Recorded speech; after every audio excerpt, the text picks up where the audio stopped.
Welcome to End of Life University on YouTube. Today I'm sharing with you an interview I did with Michele Neff Hernandez. Michele is the CEO of Soaring Spirits International, which is a nonprofit organization providing peer support programming for widowed people worldwide. We have a great conversation, and you really need to know about Soaring Spirits because it's a great asset for people who have experienced widowhood.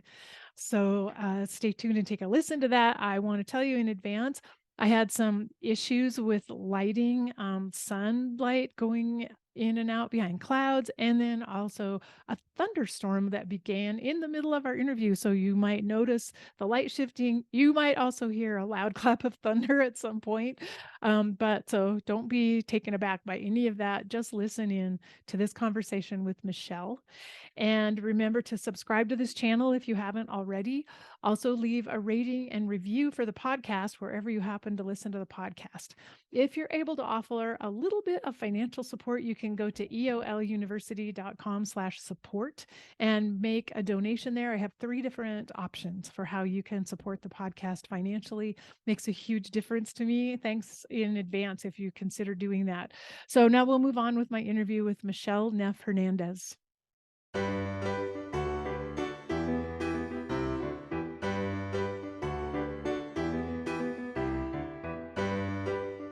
Today, I'm so happy to welcome my guest, Michele Neff Hernandez. Michele is the founder and chief executive officer of Soaring Spirits International, a nonprofit organization providing peer support programming for widowed people worldwide. Michele is the author of Different After You, Rediscovering Yourself and Healing After Grief or Trauma, published by New World Library in February of 2022. Her passion for supporting widowed people and the power of integration fuels her presentations and her community activism. Michele has received a local, state, and national recognition for her work in founding Soaring Spirits, including a letter of recognition from then Vice President Joe Biden. Michele was named a 2021 Top 10 CNN hero and was honored to share the stage with Wonder Woman Linda Carter. Michele's work is featured in an upcoming Apple TV docuseries and will be the focus of a PBS documentary available for streaming this year in 2023. Michele resides in Simi Valley, California, and shares her life with her 3 amazing kids, their awesome partners, her grand cats, and 1 very Australian husband. And you can learn more about Michele's work at her website, micheleneffhernandez.com, and learn about Soaring Spirits at soaringspirits.org. So, Michele, thank you so much for joining me today. Thank you for having me, Karen. It's lovely to be here.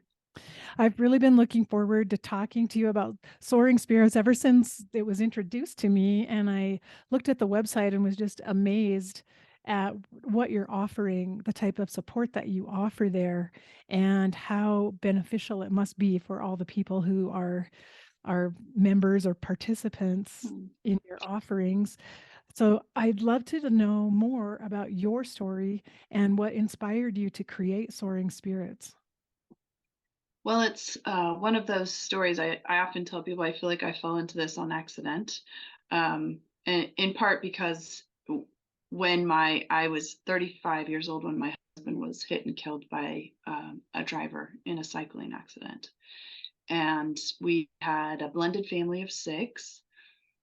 I was 35 years old and had not even considered the word widow and certainly not applying it to myself. And so when my world was turned upside down, when Phil died, I started looking for other people who were raising kids, who were my age, the only person I could think of who was widowed were family members who had already died themselves. And so I didn't even have access to them.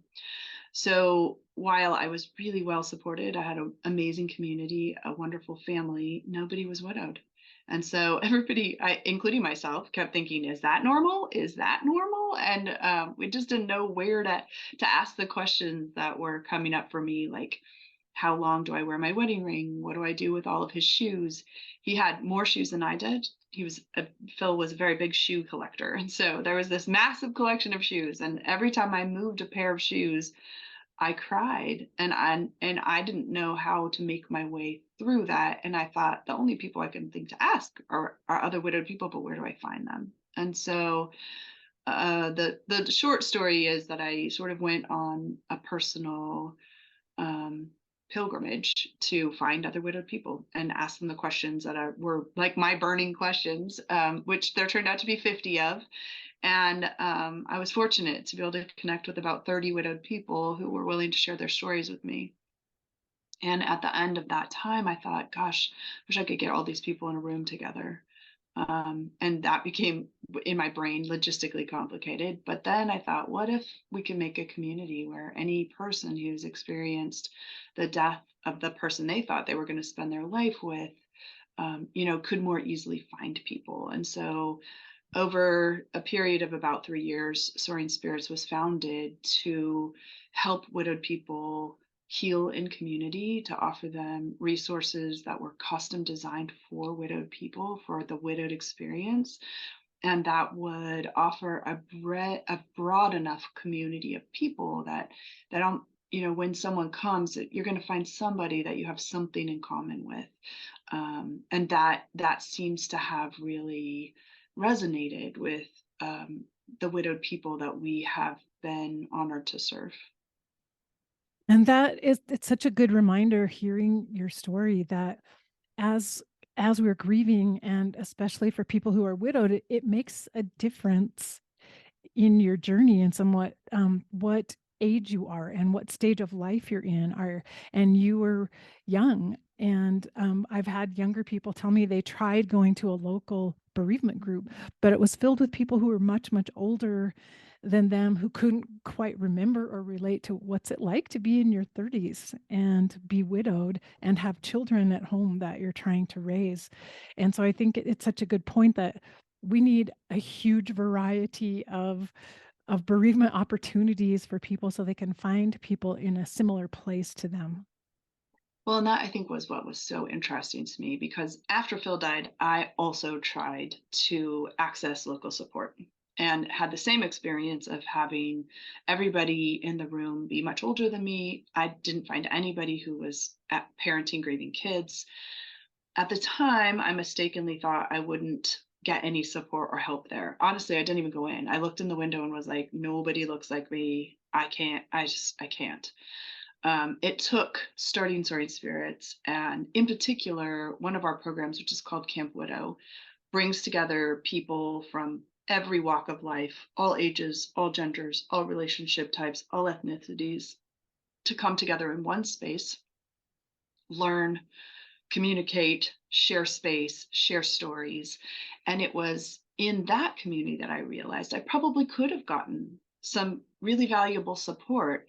And I also needed to see people who looked like me, who were sharing my experience. And so, what we have tried to do with Soaring Spirits is provide a broad community so that you will find somebody who shares your experience in some way, and that you can have that experience validated, because that's what I was looking for. I was looking for validation, and I didn't think I could get it from anywhere else, besides someone who was sharing my same experience. And it's true that there's something very unique about connecting with someone who is walking a very similar road to you.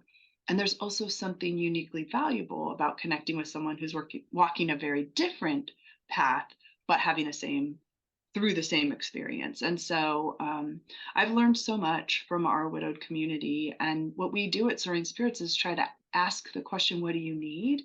And then do our best to provide whatever, that sort of nugget of need is, for the most number of people. That's such a good point that we really can utilize both types of support from people who are in a similar place to us, looking at similar issues, but also realizing that grief is a universal experience that really on a deeper level connects all of us, and all of us will one day grieve over someone or something in our life, and we can all share our wisdom or our experiences and offer support to one another during that Yeah. process. You know what? One of the things I love about when people come together in community is that, for example, just the age difference.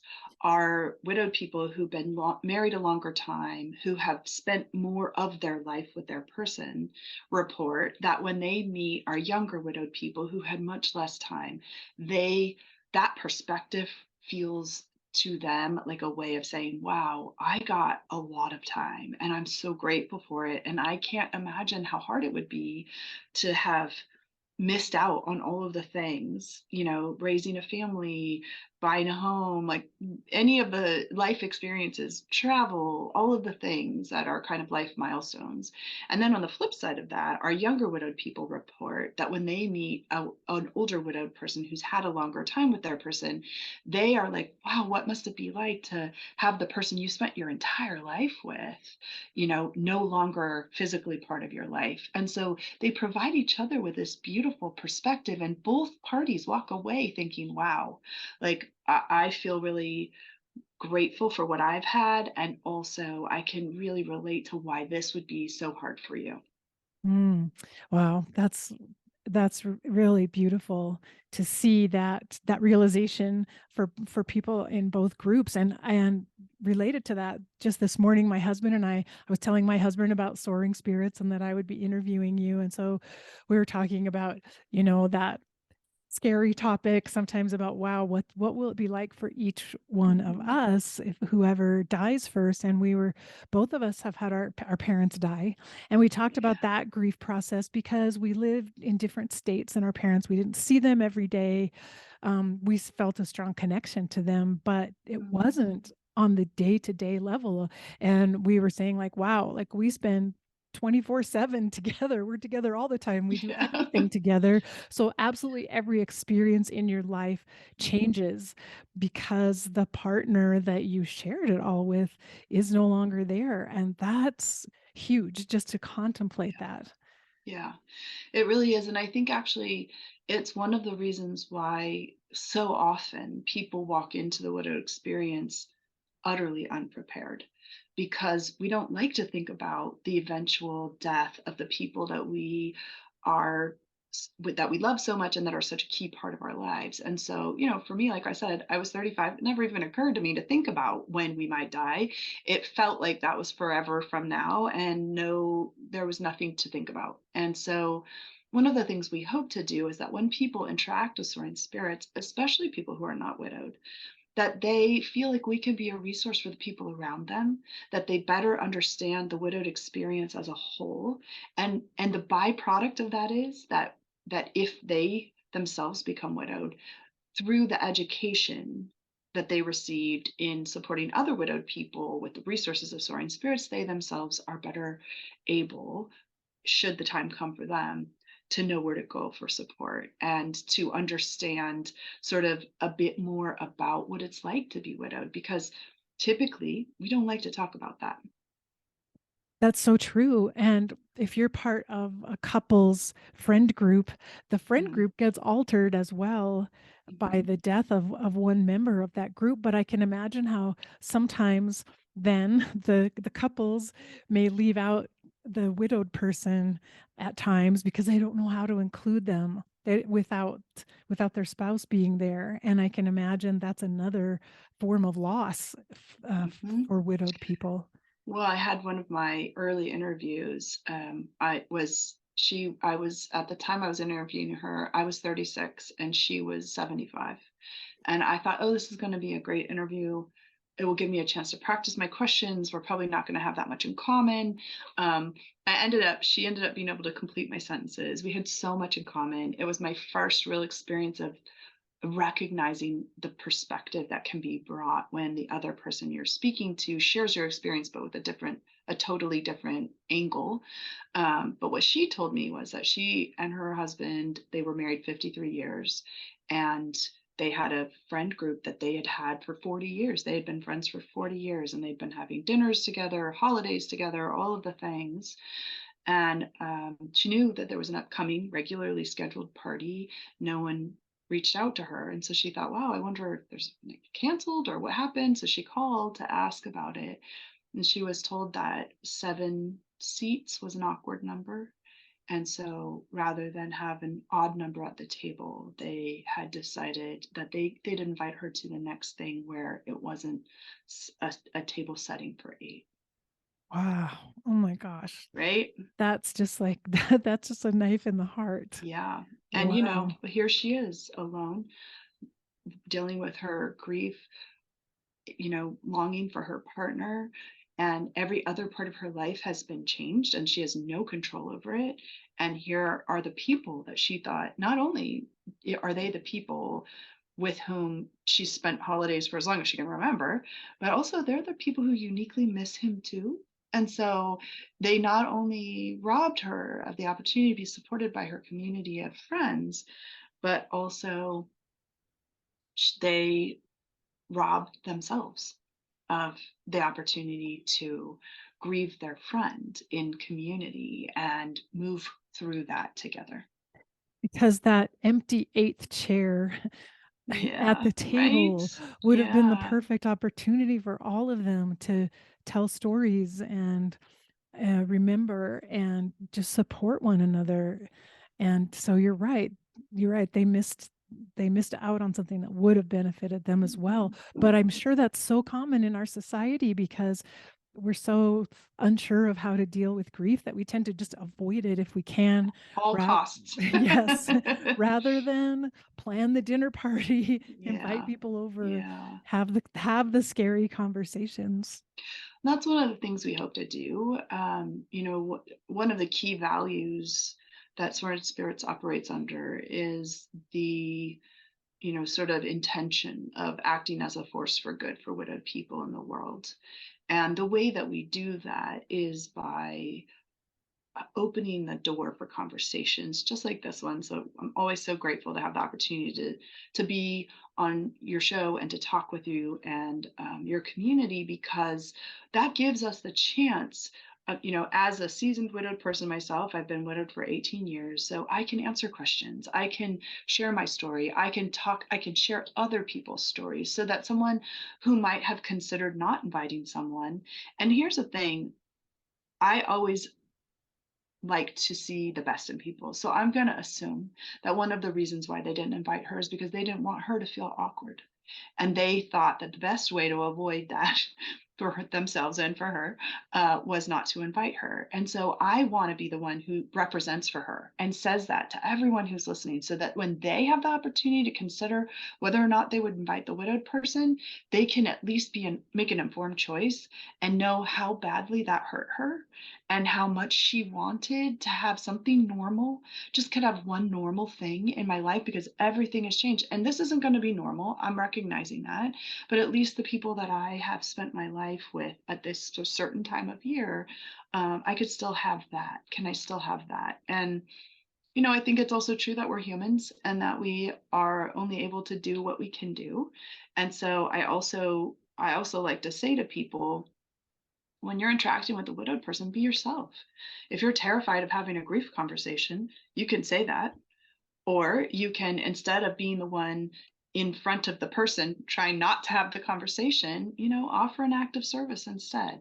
Buy a gift card to a local restaurant that delivers, and, make it so generous if you're able that you can have 2 meals and just put it in a card and drop it in the mail. Now you didn't have to have the awkward conversation. The person feels seen. They know that you care about them and you've done something practical to be helpful. That's such a good suggestion. And that at least the widowed person feels that that connection is not lost Mhm. because of the death of a partner, which is already a tremendous and overwhelming loss. At least they can still feel I've been seen, this person's thinking of me, and Yeah. another time maybe we can be together. And really the reason that I keep interviewing people over and over and we have these conversations is because it does take time. It takes time for all of us to get comfortable with these topics and to bring them up with one another. And so I feel like the more interviews I do with people like you Mhm. and the more we share these stories, the more people listening can start to feel comfortable and even get these ideas and Yeah. tips for what could I do? How might I interact and be more comfortable with that Mhm. when that occurs in my life? it also normalizes it for anyone who's listening. So if they are widowed themselves and are thinking to themselves, that's what happened to me too. I mean, we can represent right for both sides. We can say, sometimes the people in our lives don't know what to do with us. And it's the unfortunate reality that we have to show them what we need. We need to ask for what we need. We need to talk about how we feel. And that's not to say that every person that we interact with should have that conversation, but for the people you care about, whose relationships you want to maintain, being able to be honest about, that really hurt my feelings when I wasn't included, um, is a way of being able to start to craft a life for yourself that includes the people you want to include. I always like to recognize that, especially in early grief, right? We only have so much energy. And so maybe, for Connie, it wasn't worth the opportunity. It wasn't worth the problem that it was going to cause, because she didn't have the energy for it. But I have the energy for it. And so I get to tell her story and hope to influence the people who are listening as they're supporting the widowed people around them. Because if you don't know somebody who's widowed right now, you will. There are 2,800 people widowed every day in the US alone. Mm. 1.1 million widowed, around that number each year. And, we like to think that it's only going to take them 365 days to recover. But the truth is that people will grieve someone who's died for the rest of their life. That is a reality of grief and a reality of life. It's not one we like to talk about, because we don't want to imagine that we're going to miss somebody for the rest of our lives. But when you say it that way, it makes sense. If I were to say, my current husband, when asked about, being partnered with someone who's widowed and how he feels about the fact that I still love my dead husband, he says, if it were your grandmother, no one would ever question you. Mm. If you said, I still love my grandma, I talk about my grandma, I share stories about my grandma, I cook my grandma's recipes, I wear my grandma's favorite sweater, all of those things would make you an excellent grandchild. But if you say all those same things about your spouse or partner who dies, many times the expectation is, oh boy, this person needs to get over it. Mm. And so, when we consider that we allow ourselves to grieve certain relationships for the rest of our lives, and that's not only okay, but it's celebrated. It just gives us pause when we consider how we might judge other people who are grieving a different type of relationship. Oh, that's so true and such a good point. And I once met a young woman whose fiance died before they got married, and she was in the spot of having people kind of invalidate her grief because, well, it wasn't like you were married or something. You're not even a widow, and I felt like that was really harsh for her. And I know on your website you emphasize that you have a broader definition of being widowed that's much more inclusive than how we might traditionally think of that term. Mhm. What's interesting to me is that I've seen a couple of different surveys when people are asked about a widowed person, what do they look like? And they come up with this consistent stereotypical image of a widowed person, always a widowed female person. And it is such a narrow and limiting definition of the word widow that it leaves out all this huge, swath of humanity.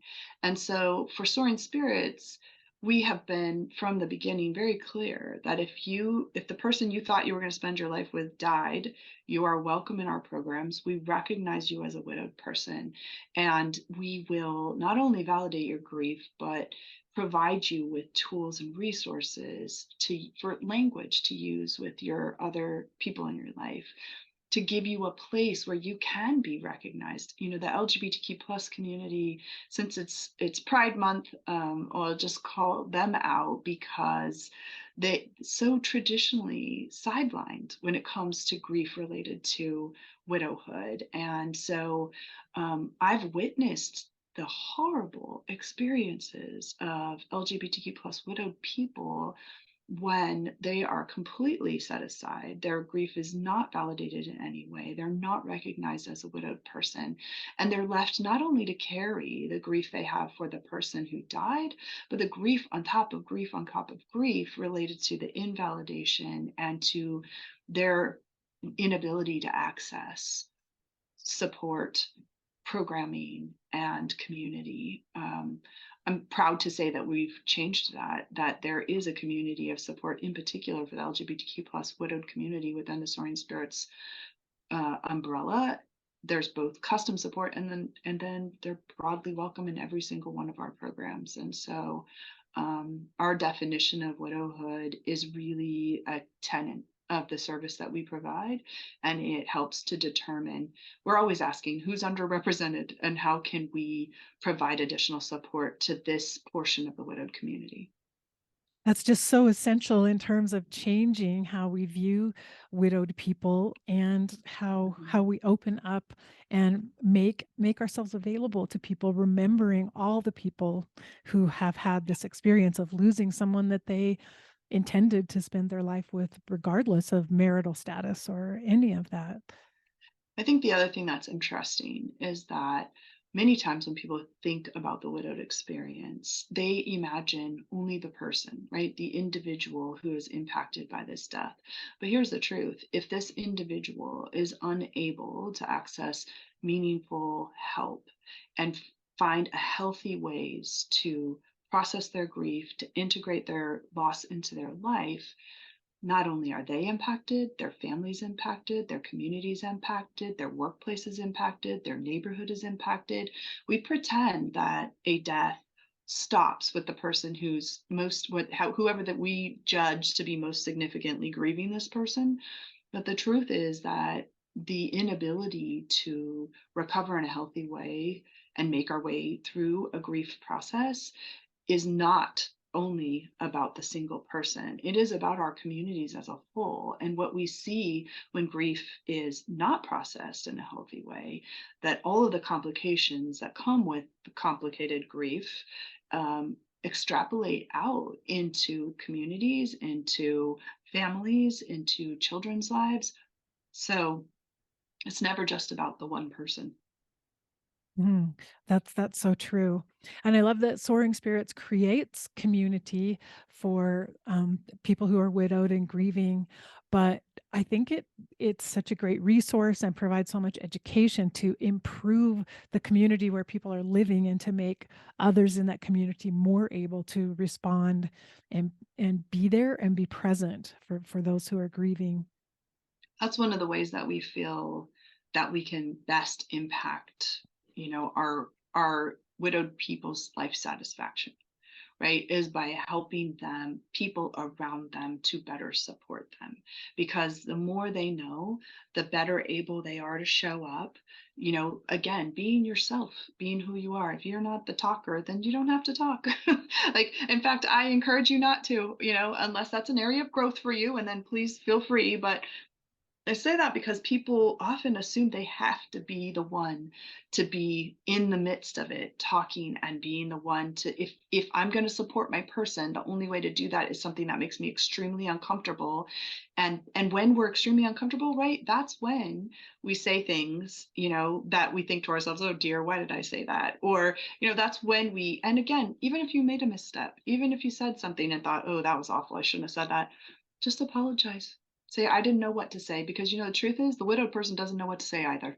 Nobody Exactly. knows what to say, and nothing is absolutely right in every circumstance, and nothing, it's not a cookie cutter. I wish it was. I wish we could give everybody a list and say, do this, don't do this, and everything should be good. The truth is that every grief experience is individual. We all experience, and on any given day, what you might say to me today might be great, and tomorrow might be a puddle of tears as related to what you just said. And so, keeping that in mind, we just have to agree to be human together and allow ourselves to make mistakes, to show up for each other even when we're not sure, and know that, loving your person, caring about your person, that matters. That always matters.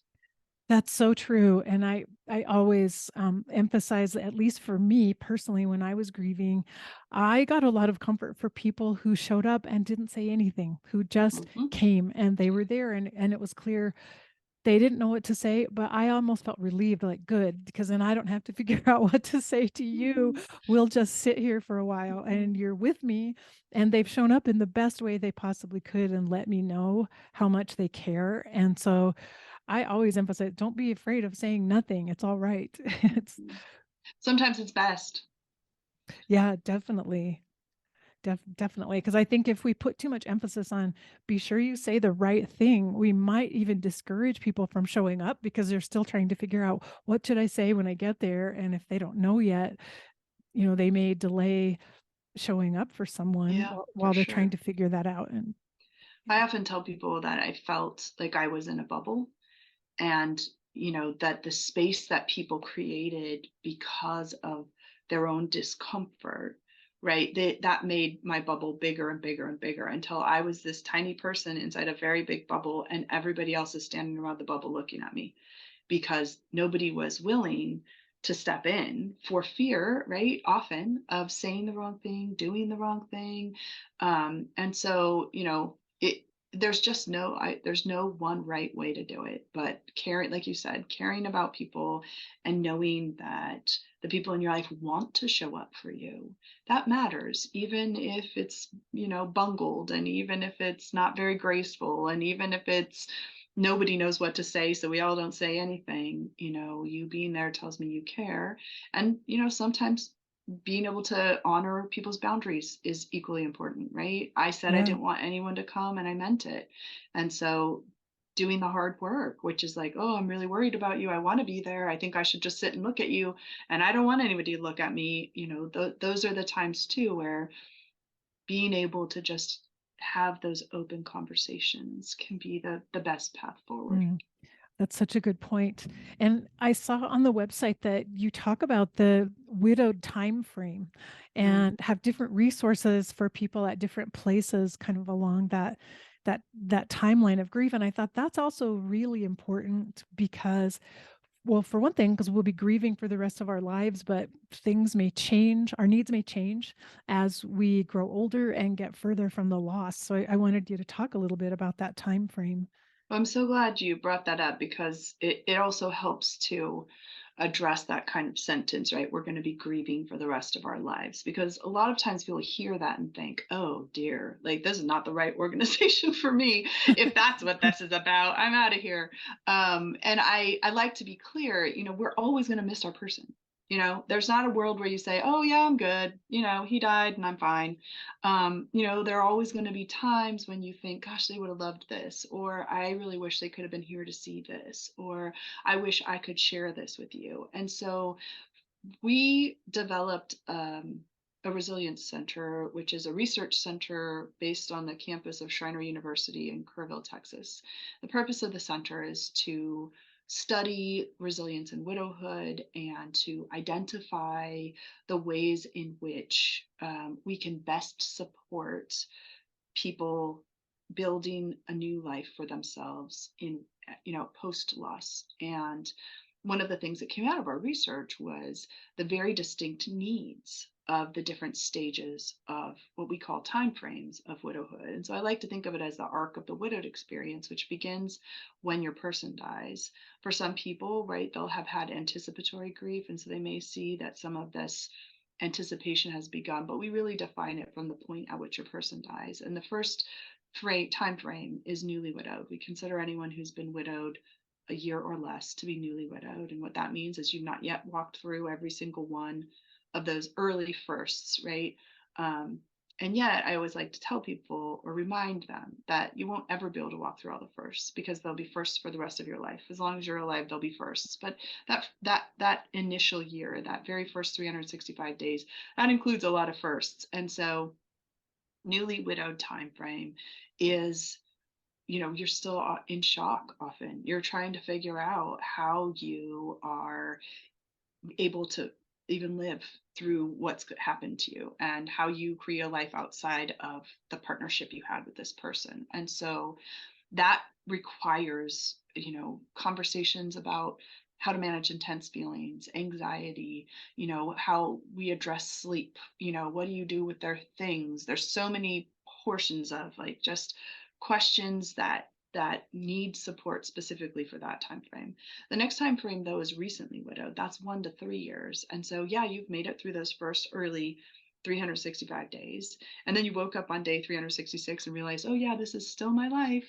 And so, what those recently widowed years are really about is trying to take those early steps in developing what's going to be next for you, adapting to life without that person, which means taking on all those additional jobs. That means learning what you didn't know they did that they used to do. And now you're like, oh dear, I forgot they did that. I didn't do that. And now I have to either learn how to do it or manage somebody else to do it. So those 1 to 3 years, you're still trying to figure it out. And oftentimes by the time you get to year 3, people are saying, oh, good, they're getting there. Like, oh yeah, you should probably be done by now.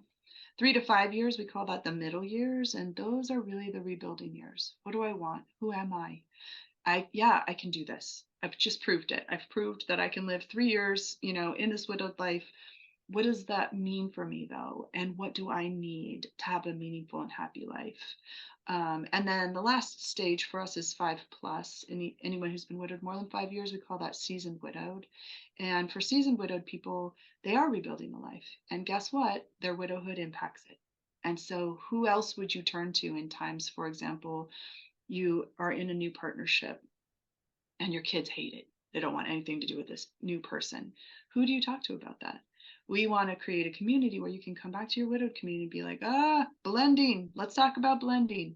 Other people are retiring and they thought that they were going to they had a specific retirement plan. And now the time has come. And the plan is not going to be the plan. And now what am I going to do instead?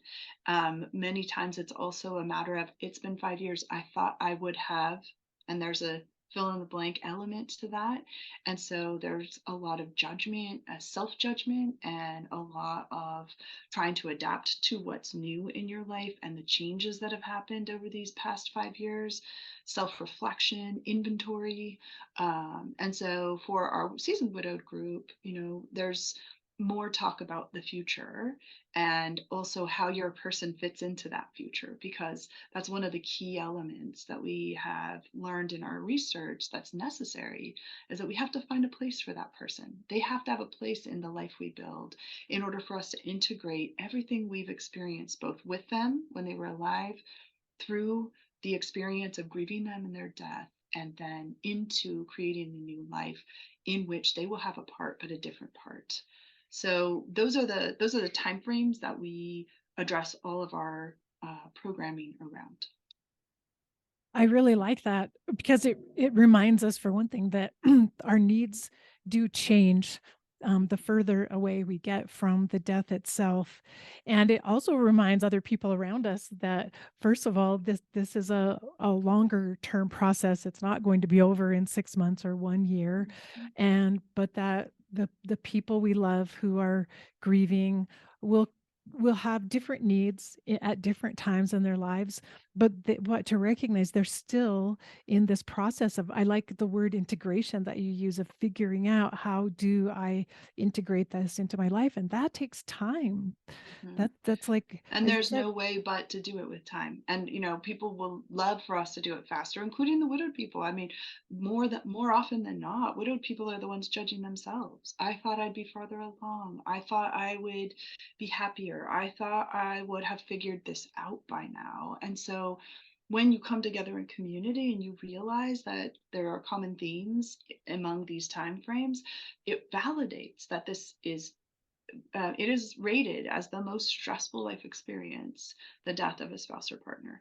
And so that's not to say that any other death or other death experiences are not stressful, just to note that one of the most stressful things that people can experience in this lifetime is what we are living through when we're widowed. And so to be with other people who are experiencing that as well, and understand that, oh, they're struggling too. There are things, and to be able to recognize how far we've come. And you see that when, let's say that you come to one of our programs and you're 6 months widowed, and then you come back at a year, and you come back at 3 years, and then you take a break, and now you're back at 7 years, and you look back at those people who are widowed 6 months and think, wow, I have come a really long way, and I've actually done a lot of hard work to get where I am today. And then those 6 month widowed people look at that 7 year widowed person and think, okay, it's possible. I know it's possible because that person's been widowed 7 years. And here I am trying to figure this out. But there's evidence all around me that people have made their way through. And that hopefulness, I call them for each other hope personified, because Mm. when you see somebody else doing the thing that feels impossible to you, then you know, like, okay, well, at the very least, I know somebody who's making it and they're making their way through. And when we can be honest about what those challenges have been, then it also normalizes that it wasn't easy to get there, that the work is going to be required, that the time, it can't all be done in any certain amount of time, and that when I say we'll be grieving for the rest of our lives, that really means that we'll be integrating and figuring that out, and always aware that that person lived, that we loved them, and that they are going to be a part of who we become. And when we can allow ourselves that, when we can allow ourselves those truths, then we have the opportunity to create a life for ourselves that's meaningful without pretending that we aren't impacted by the death of the person we love. And I can imagine as well, there might be people out there listening who have been widowed for 10 years or 15 years who didn't get the support they could have used earlier, but who could still benefit from coming to Soaring Spirits and recognizing, oh, they're, getting validation now, even this many years after the fact. It may help with wounds that didn't get to heal before because of a lack of support. I so love that you said that, especially because I have two quick stories about that. One is that there was a man who heard about Soaring Spirits. He was widowed 8 years, and he called and said, "I'm pretty sure that this is not for me. I know I've been widowed too long to take advantage of your programs." He said, "But here's the thing: I've been engaged 2 times since my wife died." And he said, each time I just couldn't get married. And it wasn't that I didn't love this person, I couldn't figure out what was wrong with me. He said, the only thing I can come up with is maybe I didn't have the opportunity to grieve my wife. And so, would you be willing to allow me to come to your program? And so, to be clear, every widowed person is welcome. It does not matter how long you've been widowed. And I believe everyone can access some really important support. And for this man in particular, he felt like the door had been open for him. He had been very focused on taking care of his kids. He just sort of went back to work and dug in, thinking that that was the way, because that's what we tell people in Mhm. society, in our society, our grief averse society. We tell people, buckle down, you know, spend some more time at work, distract yourself, make sure that you are, don't get down in that sad space for too long. You can't stay down there. These kind of messages basically tell people it's not okay to be sad that your person died. This person you thought you were going to spend your whole life with, or who knows how much time you've already spent with them, it's not okay to be sad about that. Or you can be sad, but just for a little bit. And then after that, you need to move forward and forget about them, move on, leave that behind you. And he really had taken that to heart. And so coming to the program allowed him a space where nobody blinked. They asked him what his person's name was. And, it had been years since anyone had asked him to talk about her. And so for anyone who's listening, no matter how long you've been widowed, the opportunity to be in community with people who know what you've lived through because they've lived through something similar, gives you a couple of opportunities. One is that space where you can talk about your person. It's a free space to say their name, and not only say their name, people will ask you their name. And oftentimes people stop saying a dead person's name, and when you say it they flinch because they're afraid that you're going to start talking about it and then maybe start crying or some other horrible thing might happen. So to be able to be in a space where we have a chance to talk about our person is amazing. Secondly, you get the perspective and you have access to tools and resources to provide you with the support that you maybe didn't get, couldn't access. There's a million reasons why people don't access grief support early in their process, but knowing that you have the chance to do it is so important. Um, and then the second piece of that story is that most recently at just a couple months ago, we had a brother and sister come to camp. He'd been widowed 4 months. She'd been widowed 10 years, or 14 years, I think. And she came just to support him because she thought it would be a nice thing to do. She was thinking like, well, I'm widowed too, so I'll come with you. And what she said was, I didn't know. I didn't know I needed the support. I didn't know. I just same thing that the widower did. I went to work. I took care of my kids.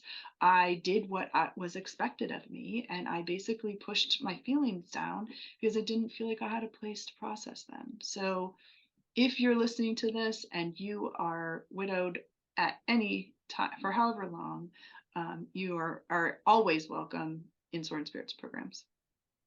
And maybe this is a good time to talk about some of the programs that you have available. Like if I were newly widowed and came to Soaring Spirits, like what do you offer that I could participate in? One of the first things for newly widowed people is what we call our newly widowed packet.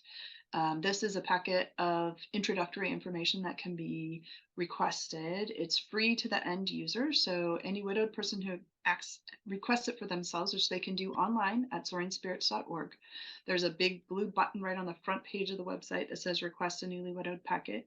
And that packet will come to you to provide you with access to all of the programs that we offer, including our newly widowed weekly Zoom call, which features 20 minutes of presentation, some community engagement, and an opportunity to every week be in community with other people who've been also widowed less than a year. And so that newly widowed packet, I like to point out, can also be requested by a friend or family member, colleague, neighbor of a widowed person. So if you know someone who's widowed and you're listening to this thinking, oh my gosh, I would love to connect them with Soaring Spirits, you can also request a newly widowed packet. You go on, click the same button that says request a newly widowed packet. Make sure you let us know that it is for someone else. We don't send the packets out unsolicited. It's very frightening to get mail that says you're widowed when you haven't told anybody you're widowed and you can't figure out why this widowed organization is suddenly sending you mail. I tell people it's kind of like AARP when you're thinking to yourself, how do you know I turned 50? Except for it's just, it's a little scarier when it's, how do you know I'm widowed? So we don't send them out unsolicited, but if you have a friend or family member that you would like to request a packet for, we send the packet to you. And then you have the opportunity to say, hey, I heard this podcast and I heard about this program and I requested the information. I thought that I could share it with you. And so that gives friends and family members an opportunity to be the source of connection with Soaring Spirits. And then we have what we call regional social groups. Those are groups that meet throughout North America. We also have a group in Ireland. So these groups, the intention is to help rebuild your social structure. We talked a little bit about that table for 7 and how challenging it can be to be in a situation where everyone's coupled. And so the regional social groups plan social activities twice a month that are designed to provide an opportunity to go to dinner, go to the movies, go, to an outing of any kind. And each one of these is led by widowed leaders who are trained and supported through the regional group leader program. And so right now we have, I think, 120 something leaders and 79 groups. So these are popping up wherever a leader is willing to lead the group. And that has been a really beautiful way to continue those ongoing connections in person and provide an outlet for social activities where you will not be the only person who's not partnered. We have a full complement of online programs. So we have a forum, we have a pen pal program where you could request a pen pal. We have a blog that's written every day by a widowed person. So a widowed person writes each and every day. And then in addition to that is Camp Widow, which is the program that we talked about. We have an upcoming Camp Widow in San Diego. Camp Widow is a combination between a retreat, a conference, and a high school reunion. And we try to use elements of all of that. So the weekend long event that's coming up is in July 14th to the 16th in San Diego, California. Our Camp Widow program is the only one that does have a registration fee. So all of the rest of our programs currently are available at no cost to the widowed person, and really our focus is peer-based support, healing and community, and offering research-based programs that address the holistic needs of widowed people. And you mentioned, I mean, it's international now, and hearing just how wide your reach has been, it seems like this organization has grown really rapidly. It really has been such an incredible gift. There are 4 Camp Widow weekends currently, 2 in the US in San Diego and Tampa, 1 in Brisbane, Australia, and 1 in Toronto, Ontario in Canada. And then our online programs are accessed in 153 different countries. So we have people from all over the world coming together with this one huge shared experience. It's such a beautiful sort of example of what we can do as a community when we choose to make the things that unite us, more important than the things that might otherwise divide us. And I've always believed that grief is a bridge for all of us to other people because we all grieve. And as you said, it doesn't matter what other differences we have in life. Grief is something we all have in common. And to have this platform where people can come together, to even imagine connecting with someone across the world who's in a similar situation as you and to be able to support one another, that's really phenomenal. It really is a bridge, and grief is both a universal and such an individual experience. And I think that's one of the unique things about grieving is that we both all will experience in our lives. Every single human will experience some form of grief in their life, and no two will experience it in exactly the same way. And so those two truths, the both andness of this experience is something that it provides both a challenge and also the most gratifying part of the work that we do is that we have the chance, the great privilege really, to support so many different types of people in every kind of circumstance, and to witness the connections they make with each other, because that's kind of how we define success is being able to make sure that a widowed person is connected with a community that they can access to their comfort level in the ways that make sense for them, but that they know there's a community available to them. Mhm. It's just such a wonderful service that you're offering, and I am so in awe in a way of what you've been able to create and how you have integrated your own grief to develop something that is so helpful and reaching so far and wide to make a difference for other people in their lives. And it's a really beautiful gift that you've given to all of us. Oh, well, I like I said, it is the privilege of my life to do this work. Very rarely do you, I think, in a life get to be able to witness the transformation that I have been able to see in the widowed people who come to us when I get to meet someone who's been widowed just a few weeks and then walk with them through the transformation that comes when they are able to heal in community with support and with access to resources that are designed specifically to address some of the things that they're struggling with. And then to see them on the other side of that, fully embracing the person that they loved, including them in their life while allowing themselves to create a life of meaning and purpose for themselves, this new self who has been born of the experience they've lived through. There's nothing like it. Yeah, yeah, I can imagine. Well, I'm grateful that you've done this work for all of us. But I wanted to give you a chance to tell us a little bit about your book as well before we run out of time, which is Different After You: Rediscovering Yourself and Healing After Grief or Trauma. And it's only been out a little over a year.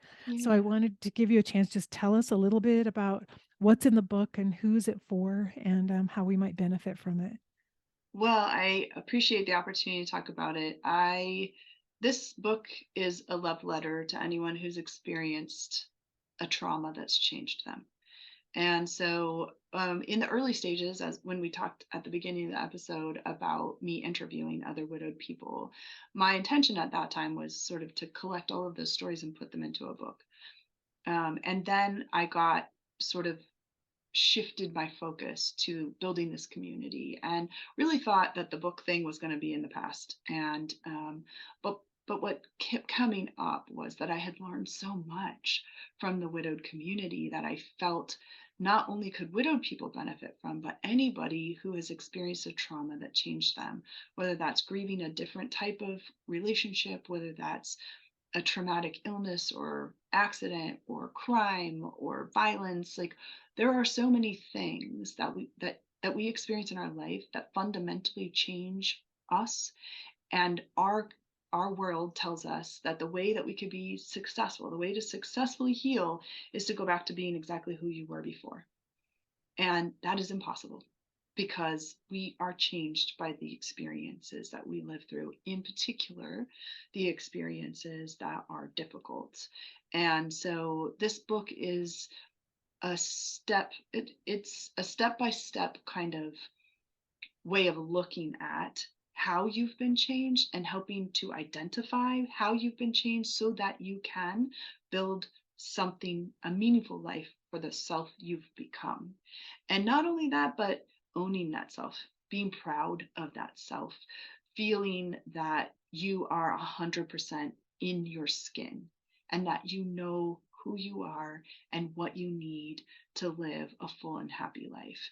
That's the purpose of the book. And I really was so grateful for the opportunity to write it at the time I did. By the time I'd written it, I'd been doing this work about 15 years. And so I got to take all the lessons that all of my widowed people taught me, including my own lessons that I learned through not only grieving my late husband, Philip, and creating a new life for myself, but also through building this network of support for widowed people. And of course, every person has many things that have changed them. So it's not as if a widowed person has no other trauma. I was divorced before I married Phil, and in this work was able to really sort of look at, how did my divorce change me?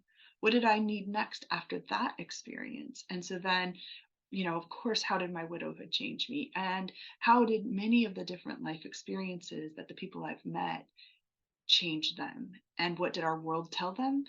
The best way to do it is just to go back to being who you were. I like you to be someone I can recognize. I don't want you to be changed.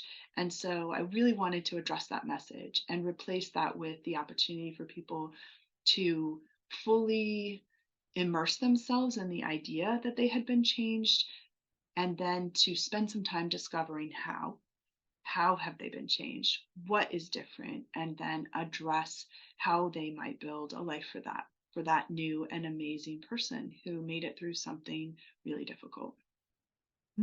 It sounds like a wonderful book for anyone who's has experienced trauma or loss, but even for those of us who are trying to help people going through those experiences, to get the insights that you share in the book and be able to utilize them.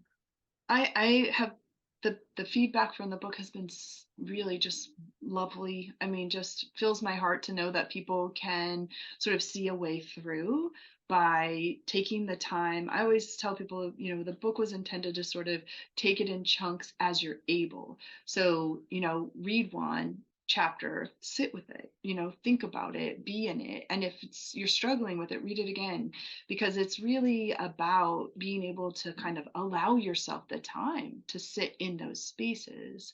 And also, I got to talk a lot in the book about integration. Integration really is sort of a pivotal core portion of the book, which is that we are encouraged to leave things that are difficult in the past. But what we really will benefit from is making a space for them, making place for in our lives for the difficult things we've lived through. Because one, we've learned some things, right?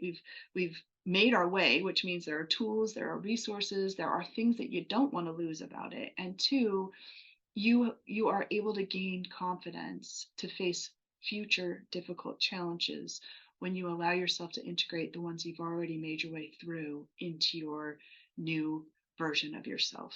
And so I really just think of this, like I said, it's really a love letter to anyone who's had the experience of being changed. And as far as I know, everyone has been changed by something. It's just a matter of whether or not we're yet able to see it and spend some time identifying how.